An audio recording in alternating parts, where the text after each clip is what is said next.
ይቅርታይልሽ ግን ይሄን ፖስታ ልሰጥሻልችም አረ እንዴት እንደማሰጪኝ እናያለን ምን ስጪኝ ሳም ሁለቶቹ ማለት አዱ እረፍ በማይመለከት ነገር ውስጥ አትግባ ቆይ ፖስቶን ንቀናር ለገኘው ስለዚህ ለኔ ስጠኝ አይ ለሷ እንዳሰጣት አዱኒ ለኔ ነው መስጠት ያለብህ ምክንያቱም ነገሩ የሚመለከተው እኔን ነው ቆይ ፖስታ ምን ቢዙ እንደዚህ ምትጫወቱት በእውነት ለእናንተ ምንም ጥቅም የለውም ለኔ ግን የህይወቴ ጉዳይ ነው እሺ ቆይ ፖስታ ከኛ መጣሽ ከሷ ክፍል ቆመን መስለታል አይደለም ከማመና ክረድ ክፍል ላይ መጣሁት ደሞ ሰቅጃለሁ በጭራሽ አዱኒ እንዳታምናት በምንም አይነት መንገድ ሊፈቅዱልሽ አይችሉም ወላጆቼ መሆናቸውን ተረሻሽ ልበል ቆይ በጣም ምድሹ እንደሚመስልሽ ላይወዱኝ ይችላሉ ግን ደግሞ ይሄንን ፖስታ በምንም አይነት መንገድ ሊሰጡሽ አይችሉም ቆይ ምንድነው ምን አጋጥሞሽ አንዱ ጭለውተና ወራት ይችላል አዱ ምን እያደረክ ነው ቆይ ያማል እንዴ አይ ፖስታን ሳልይዝ ወዴትም አልወጣም እንደዛ ማድረግ አልችልም አይዞሽ ከፍቻለሁ ለማንገርሽ ብቻ ስለፈለኩ አይሆንም አልኩ ለምን ድርቅ ትላላችሁ ይሄ ህይወቴ ጉዳይ ነው በማይመለከታችሁ ነገር አትግቡ እሺ ማለት ይላል አንቺ ምን ማለት ትንሽ ምን ማያደርግሽ ስለዚህ ጨስ አላረገውም እንዴትም ብዬ ከፍተዋለሁ ቶሎ በጀርባ ልውጣና ዘግቼው ማንበብ እችላለሁ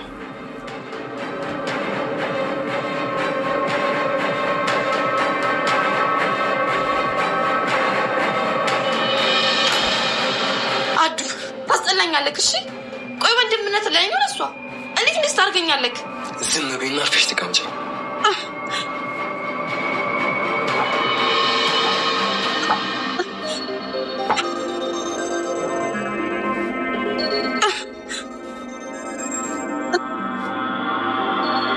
የመሲ ፍቅረኛ ቴዲ ሆኖ ተገይቷል እስከዛሬ ድረስ ምስጥረኛዬ ብላ እያንዳንዷን የሆዷን ምስጥር ስታወራ የነበረው ቴዲ ሆኗል አሁን ላይ እንግዲህ የምትይዘው የምትለቀው ነገር ጠፍቷታል በጣም ተጨንቃለች እስከዛሬ ድረስ ለሁለት ሆነው ሲጫወቱብኝ ነበር እንዴ ብላ በጣም እየተበሳጨች ነው በዛ ላይ ደግሞ ሄለን በር ቆልፋባት ሄዳለች ለመጀመሪያ ጊዜ እሷም እንግዲህ እሱን ለማየት ልትወጣ ነበር እቅዷ ከዛ በኋላ እንግዲህ እሱ በአካል ሳያገኛት አንቺ በአካል አግኝተሽኝ ሌላ ነገር ከሚፈጠር በሚሴጅ ልላክልሽ ብዬ ነው በሚሴጅ ላኩልሽ ብሎ እንግዲህ ጽፎላታል ማለት ነው ያን ስታነብና ፎቶውን ስታየው እስከዛሬ ድረስ ስትጫወትብኝ ነበር ወይ እንዴት ይሄንንስ አልጠረጠርኩም ብላ በጣም እየተበሳጨች ነው አማራጭ አጣለች ይህ ደግሞ የብዙዎቻችን ግምት ነበር ቴዲ ነው እስከዛሬ ድረስ መሲስ ያወራት የነበረው እንደ ፍቅረኛ አድርጎ ስንል ነበር ነገር ግን አሁንም ቴዲ ሆኖ ተገይቷል መሲ አሁን ላይ የተበሳጨችም ቢሆን ነገር ግን ካሁን በኋላ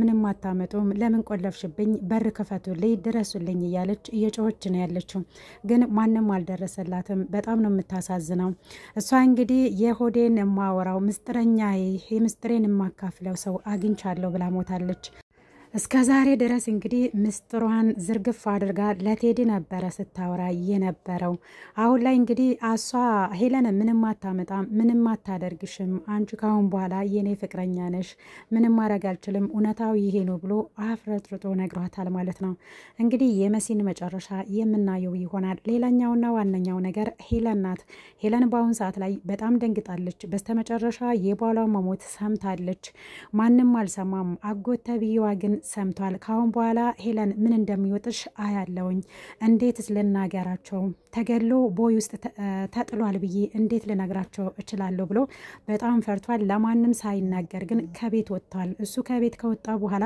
ለሄለን ተደውሎ አስደንጋጭ ነገር ተነግሯታል ከዛ በኋላ እንግዲህ የሱ ልጅ በጣም ደንግጧል ምንድነው አባቢ ምንድነው ሆነው ብሎ እየጠየቃት ነበር ልመልስለት ግን አልቻለችም በስተመጨረሻ ላይ እንግዲህ ማን የገደለው የሚለው ነገር የሚደርሱበት ይሆናል ነገር ግን ሄለን ለምንድነው በስተመጨረሻ ላይ በዚህ ልክ ለቶማስ ማሰብ የጀመረችው እስከዛሬ ድረስ ምንም ሳይቆጫት ከዚህ በፊት እንግዲህ መሲ ባደርስለት ገላው ነበር በጥይት ማለት ነው አሁን ላይ ግን አንተ ነውኮ ሁሉ ነገሬን የምትረዳኝ ሐዘኔንም ደስታዬንም የምትረዳኝ አንተ ነህ አሁንስ ለማልንገር ይሆደን የጭንቀት የተካፋይ እኮ ነበርክኝ እኔ ነኝ እንጂ ክፉ አንተ ተንከባክበ ዛሬን አድርሰኛል እኔ ግን ልስተካከል አልቻልኩም በጣም መጥፎ ሴት ነኝ ብላ ራሷን እየወቀሰችና ጸጸት ውስጥ እየገባች ነው ያለችው ሄለን ምን ተገይቶ ነው በአሁን ሰዓት ላይ በዚህ ልክ ለቶማስ ረህራሄ ያደረገች አለችው እስከዛሬ ድረስ ቶማስን ለመግደል ነበረ እቅዷ የሱን ንብረት ለመውረስ እንዲሁም ደግሞ እንግዲህ ኑኑን እንዳሳገተቻትና HIV ያለብሽ ብላ እስከዛሬ ድረስ እንድትሳቃ እንድትኖር ያደረገቻት ሄለን ነበረች። አሁን ላይ ግን እኔ ለምንድነው ክፉ ሰው የሆንኩት? አንተን ካገባው ጊዜ ጀምሬ አንተ ደስተኛ ልታደርገኝ ፍቃደኛ ነበርክ፣ እኔ ግን ክፉ ሴት ነኝ እያለች ለምንድነው ጸጸት ውስጥ ገብታ በዚህ ልክ ራሷን ልትወቅስ የቻለችው? አሁን ላይ ምን ተገይቶ ነው? ቴዲ እንግዲህ በስተመጨረሻ ላይ እሷን ከርቷታል። ካሁን በኋላ እኔና አንቺን የሚያገናኘን ስራ ብቻ ነው፣ ስለ ባልሽም አይመለከተኝም ብሏታል ማለት ነው።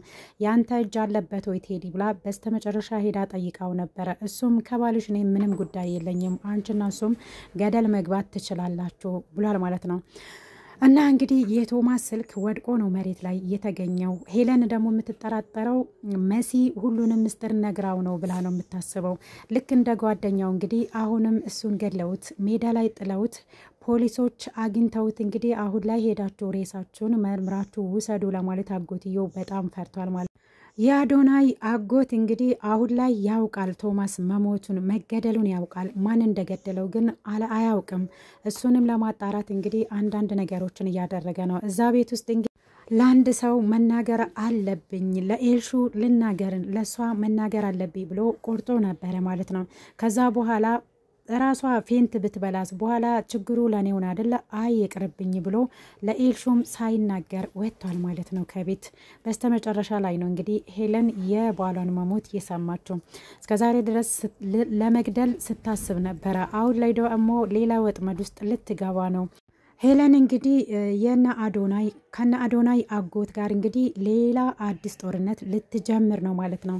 እንግዲህ ንብረቱን እወስዳለሁ ብሎ ነው የመጣው የአዶናይ አጎት ማለት ነው።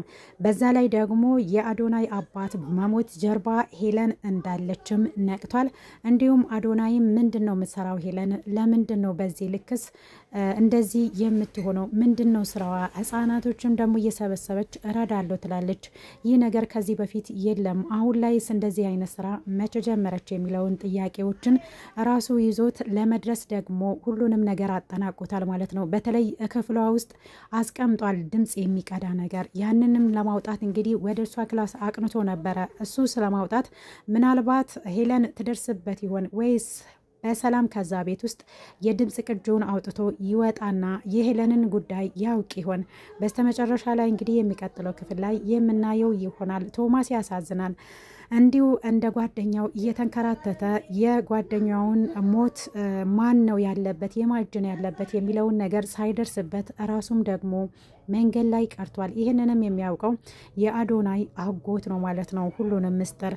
እሱንም ደግሞ እያንዳንዱን ማን የገደለው ከሱ ሞት ጀርባ ማን ያለው የሚለውን ነገር በስተመጨረሻ ላይ አጣርቶ የሚያገኝ ይሆናል። ኤልሹ ስለ ኑኑ የያዘው መረጃውን አግኝታ እንግዲህ ለማየት ነበር የምትፈልገው። በዛ ላይ ደግሞ ኑኑዬ ወደ ክላሳቸው ስለመጣች ያንን ወረቀት ካየች በኋላ ይሄ የኔ ጉዳይ ነው፣ ስለ ህይወቴ ጉዳይ የያዘ ነው፣ መክፈት የለብሽም፣ እናንተ ሁለታችሁ ማየት አይጠበቅባችሁም ብላለች። አዶናይ ምን ቢዝ ነው እንደዚህ የፈራችሁ? ስለምን ይሆን ብሎ ተጠራጥሯል። ልጠይቃት እንዴ ያለ እሷ ደግሞ ለማውራት ፍቃደኛ አይደለችም። ታዲያ አዶናይ መልሶ ያንን ወረቀት ለኑኑ ሰጥቷታል። በዛ ላይ ደግሞ ኤልሹ ለኔ ነው እንጂ ወንድምነት ለሷ አይደለም፣ ወፍ ዘራሽ እኮ ናት እሷ፣ ቤተሰቦችም ደግሞ አይወዷትም። ስለዚህ ወረቀት ማወቅ እፈልጋለሁ ያለች ሳታውቅ ቀርታለች። ታዲያ ከክላሷ እናትና አባቷን አስፈቅዳ አልነበረም እንግዲህ ገብታ ሰርቃ ነው ይወጣችው። ስለ ኑኑ ለማወቅ ለምንድን ነው በዚህ ልክ የቸኮለችው? አሁን ላይ እንግዲህ የያዘው ወረቀት ምን እንደሆነ ኑኑ ስለምታውቅ ይሄንን ነገር ካዩ በኋላ እኔን ይጠሉኛል የሚል ፍራቻ ስላላት ነው እንዳያዩ የምትፈልገው። ስለ ህይወቴ የያዘ ጉዳይ ነው፣ ሁለታችሁም ልታዩ አይገባም፣ ለኔ ስጡኝ ወረቀቱን፣ ካልሰጣችሁኝ ከዚህ ክፍል አልወጣም ብላ እንቢ ብላ ነበረ። በስተመጨረሻም እንግዲህ ወረቀቱን ለባለቤቱ ሰጥቷል ማለት ነው አዶናይ እንግዲህ ኑኑዬን ይወዳታል። ኤልሹ ደግሞ በኑኑ ትቀናለች። ምን አስነክታቸው ነው ሁለቱ ልጆች እሷን የሚወዷት? እሰራልሻለሁ፣ እነዚህን ሰዎችማ ከቤት ማውጣት አለብኝ ብላ እንግዲህ እቅድ ይዛለች። ነገር ግን እስካሁን ድረስ እና አይናለምም የትም አልሄዱ።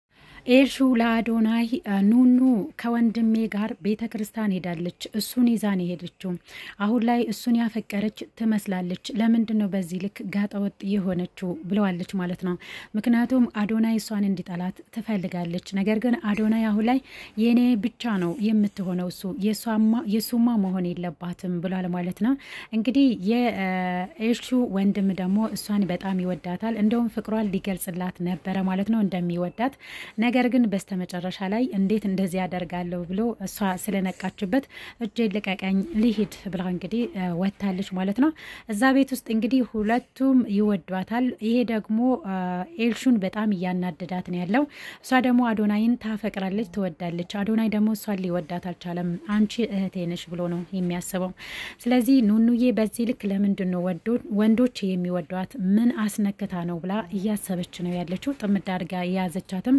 ለዛ ነው ማለት ነው እንግዲህ የኑኑ ወንድም ደግሞ አሁን ላይ በጣም ጠንካራ እየሆነ ነው ያለው ኤልሹ የት እንደምትሄድና እንዲሁም ደግሞ ትምህርት ቤት እንደማትሄድ እስከዛሬ ድረስ ሳትማር ቤተሰቦቿን እየሸወደች ወንዶች ጋር እንደምትሄድ ተከታትሎ ደርሶባታል ያንን ነገር ደግሞ እኔ ለቤተሰቦችሽ አፍረጥጬ ሁሉንም ነገር እናገራለሁ ብሎ እንግዲህ ያስፈራራት ነው ያለው መጨረሻቸውስ ምን ይሆን የሚለው ነገር እንግዲህ ክፍል 23 ላይ የምናየው ይሆናል ውድና የተከበራችሁ የቻናሌ ቤተሰቦች እንዴት ናችሁ እኔ ያለው እግዚአብሔር ይመስገን ለቻናሌ አዲስ ከሆናችሁ ሰብስክራይብ ማድረጋችሁን እንዳትረሱ እንዲሁም የደወል ምልክቷን መጫናችሁንም እንዳትረሱ ነባሪ ስለምታበረታቱኝ እጅግ አድርጌ አመሰግናለሁ እንግዲህ ለሁለት ሳምንት ጠፍቼ ነበረ ቪዲዮ አልሰራውኝም ካሁን በኋላ ግን መጥቻለሁ አበረታቱኝ እላችኋለሁ ውድ ቤተሰቦቼ ለነበረን ቆይታ እጅግ አድርጌ አመሰግናለሁ